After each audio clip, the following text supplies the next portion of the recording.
Yo mga Lodi at Lodi Kicks, dahil sa nangyaring bagyo noong nakaraang linggo, pagbiyahe ko mula sa Baguio sa Halsima Highway papunta dito sa Sagada, dito sa trabaho ko ay nawala ang ilaw nitong headlight po ng motor ko.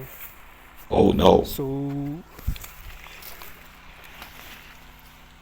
ayun po siya mga Lodi at Lodi Kicks. Naka-headlight na po siya, naka-on. Ngayon wala po siyang ilaw. So, ayun, naka low beam siya. Kahit ilagay ko yan sa high beam, wala pa rin. Ayun. So makikita naman natin dito sa dashboard ko, nakailaw siya. So, patayin ko po.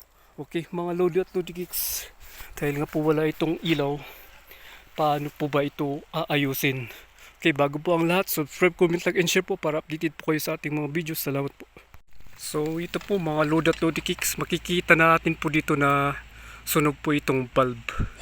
Siguro nakapasok po dito yung tubig, kaya ayan siya, parang nasunog siya. Yan mga Lodi at Lodi Kicks. O yun, sunog po. So papalitan po yan natin ng bago. So ito na po yung pinalit natin ng bago. So ang linis, clear na clear. So on po natin.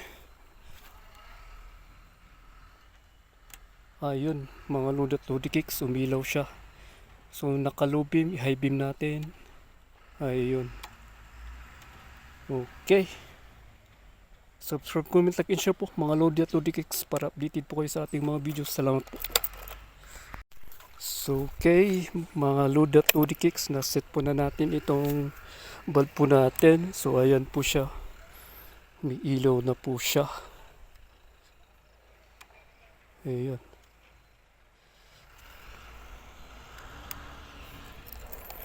So okay mga Lodi at Lodi Kicks, subscribe, comment, like, and share po para updated po kayo sa ating mga videos. At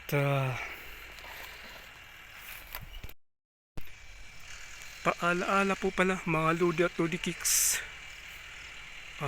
totoo kaya na may nagmamanman sa akin para ako ay i-sit up mga Lodi at Lodi Kicks. Gumawa sila ng kalukuhan, magnakaw, at kung ano-ano pa, at ako ang tinuturo mga Lodi at Lodi Kicks. Meron na kaya talagang nagsisit up sa akin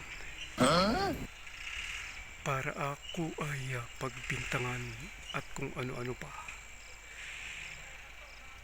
At ayun pa nga, totoo nga kaya na may nagmamanman sa akin para ako ay i-sit up. What? At kung ano ang pinagkagawang kalukuhan para lang sa kanila pagmamanman sa akin, para ako ay pagbintangan o kaya i-sit up mga Lodi at Lodi Kicks. So alamin po natin kung ano ang totoo. Subscribe, comment, like, and share po para updated po kayo sa ating mga videos. Salamat po.